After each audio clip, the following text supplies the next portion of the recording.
ಮಾನ್ಯ ಶ್ರೀ ಬಸನಗೌಡ ಪಾಟೀಲ್ ಅವರ ಆದಿಯಾಗಿ ಇನ್ನುಳಿದ ಎಲ್ಲ ಅತಿಥಿ ಗಣ್ಯರಲ್ಲಿ ತಮ್ಮೆಲ್ಲರಲ್ಲಿ ಜಗತ್ತಿನೊಳಗೆ ಸಾವಿರಾರು ಹೂಗಳದಾವು.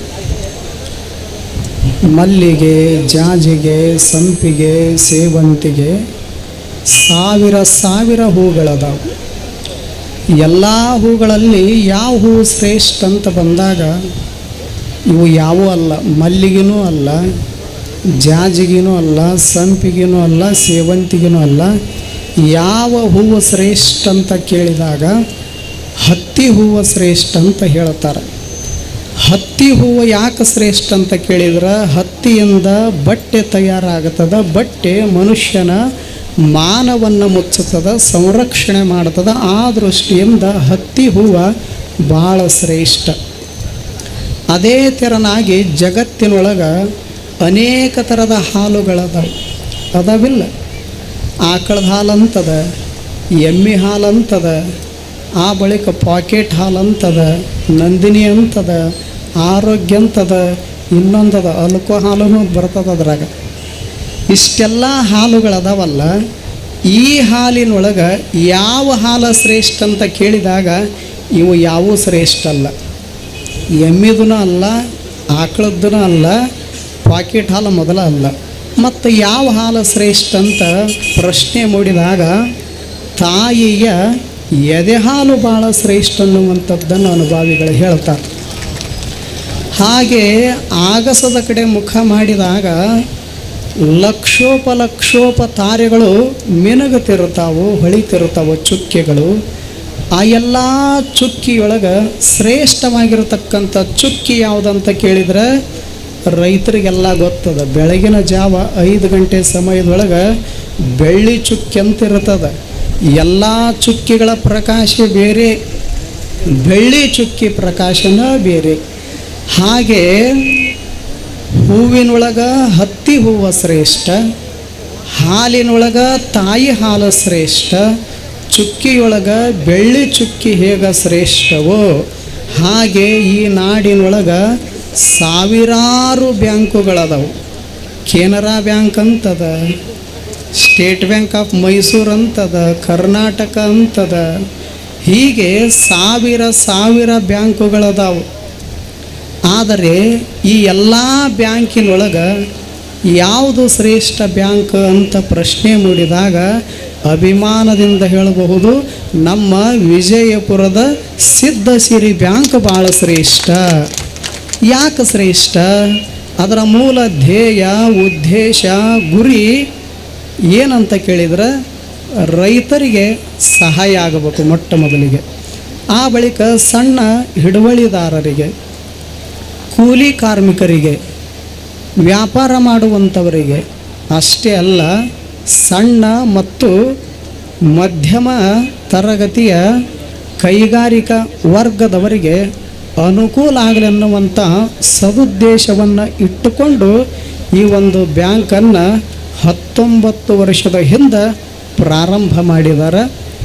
ಹೀಗಾಗಿ ಇದು ಹಳ್ಳಿಗಾಡಿನಲ್ಲಿರತಕ್ಕಂಥ ರೈತರ ಆದಿಯಾಗಿ ಕೈಗಾರಿಕೋದ್ಯಮಗಳಿಗೆ, ವ್ಯಾಪಾರಸ್ಥರಿಗೆ ಅನುಕೂಲ ಆಗಲಿ ಅನ್ನುವಂಥ ಸದುದ್ದೇಶವನ್ನು ಇಟ್ಟುಕೊಂಡು ಈ ಒಂದು ಬ್ಯಾಂಕನ್ನು ಅವರು ನಿರ್ಮಾಣ ಮಾಡಿದ್ದಾರೆ. ಅದರ ಲಾಭಾಂಶವನ್ನು ಅವರೆಲ್ಲ ಹೇಳಿದ್ದಾರೆ. ಇಲ್ಲಿ 1300 ಜನ ಈ ಬ್ಯಾಂಕ್ದೊಳಗೆ ಏನು ಮಾಡ್ತಾರೆ, ಕಾರ್ಯವನ್ನು ಮಾಡ್ತಾ ಇದ್ದಾರೆ. 1300 ಜನಕ್ಕೆ ಈ ಸಿದ್ಧಸಿರಿ ಬ್ಯಾಂಕ್ ಏನು ಮಾಡ್ತದೆ, ಅನ್ನ ಹಾಕ್ತದೆ, ಅವರನ್ನು ಬದುಕಿಸುವಂತಹ ಶ್ರೇಷ್ಠ ಕಾರ್ಯವನ್ನು ಮಾಡ್ತದೆ. ಸುಮಾರು 620ಕ್ಕೂ ಹೆಚ್ಚು ಏನು ಪಿಗ್ಮಿ ಏಜೆಂಟ್ಗಳನ್ನು ಹೊಂದಿದ್ದಾರೆ. 4768 ಕೋಟಿಯಷ್ಟು ಠೇವಣಿಯನ್ನು ಹೊಂದಿದ್ದಾರೆ. ಇಷ್ಟೆಲ್ಲ ಅದ್ಭುತವಾಗಿರತಕ್ಕಂಥ ಕಾರ್ಯ ಈ ಸಿದ್ಧಸಿರಿ ಬ್ಯಾಂಕಿನಿಂದ ಅದು ಸಮಾಜಮುಖಿಯಾಗಿ ಬೆಳವಣಿಗೆ ಆಕ್ಕೋತ ಹೊರಟದ.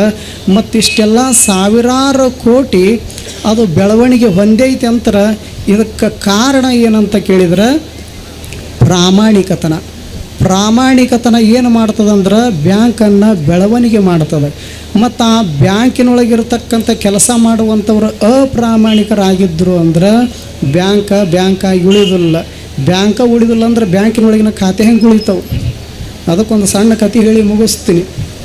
ಹಿಂದಕ್ಕೆ ಒಂದು 20 ವರ್ಷದಿಂದ ಸುಡಗಾಡು ಸಿದ್ರು ಅಂತ ಬರ್ತಿದ್ರು, ಹಳ್ಳಿಗೆ ನೋಡಿರಿಲ್ಲ, ಬರ್ತಿದ್ರು. ಒಂದು 4 ಜನ ಕೂಡಿ ಒಂದು ಊರಿಗೆ ಬಂದರು.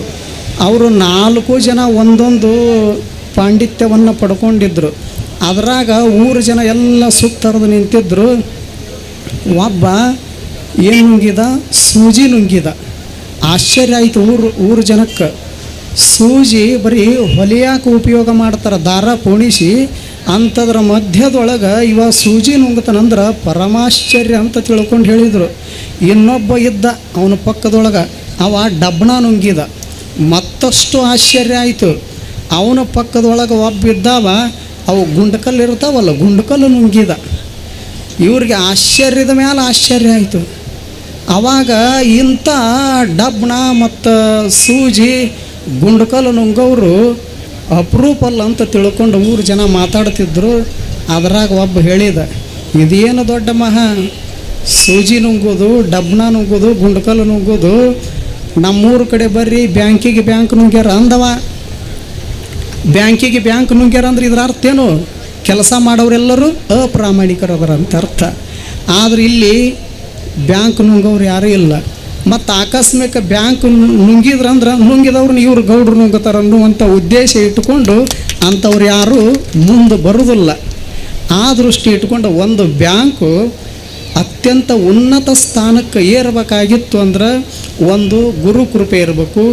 ಅವರಿಗೆ ತಾವೆಲ್ಲ ಯಾರಿಗೆ ನಡೆದಾಡುವ ದೇವ್ರಂತೀರಿ, ವಿಶ್ವ ಸಂತರಂತೀರಿ, ಅಂಥ ಪರಮ ಪೂಜ್ಯ ಜ್ಞಾನ ಯೋಗಿ ಗುರುವರ್ಯರ ಕೃಪಾ ಆಶೀರ್ವಾದ ಅವ್ರ ಮ್ಯಾಲದ, ಗೌಡ್ರ ಮ್ಯಾಲ. ಆ ಬಳಿಕ ಅವರು ಅತ್ಯಂತ ಪ್ರಾಮಾಣಿಕತನದಿಂದ ಕೆಲಸ ಕಾರ್ಯವನ್ನು ಮಾಡ್ತಾರೆ. ಎಲ್ಲರನ್ನ ಒಪ್ಪಿಕೊಳ್ತಾರೆ.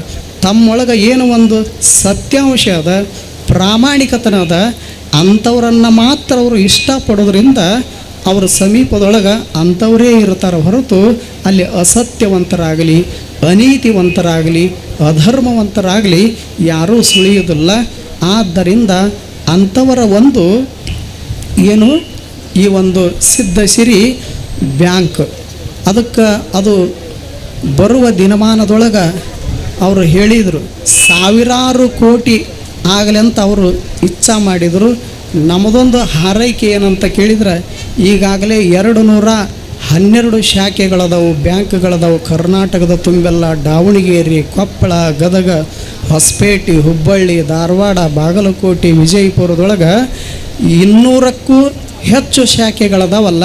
ಇವು 1000 ಶಾಖೆಗಳು ಆಗಲಿ ಅನ್ನುವಂಥದ್ದನ್ನು ನಾವು ಇಚ್ಛಾಪಟ್ಟು ಇದಕ್ಕೆ ಪರಮ ಪೂಜ್ಯರ ಕೃಪಾ ಆಶೀರ್ವಾದ ಸದಾವ ಕಾಲ ಇರಲೆಂದು ಹಾರೈಸುತ್ತಾ ಅವರಿಗೆ ಆಯುರಾರೋಗ್ಯ ಭಾಗ್ಯವನ್ನು ಗುರುದೇವರು ಕರುಣಿಸಲಿ.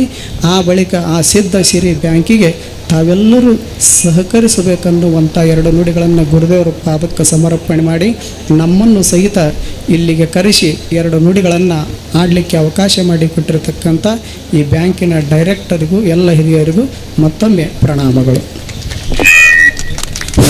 ವಿಡಂಬನೆಯ ಮೂಲಕ ಆಶೀರ್ವಚನವನ್ನು ಗೈದು ನಮ್ಮನ್ನೆಲ್ಲ ಪಾವನಗೊಳಿಸಿರ್ತಕ್ಕಂಥ ಪೂಜ್ಯರಿಗೆ ಧನ್ಯವಾದಗಳು.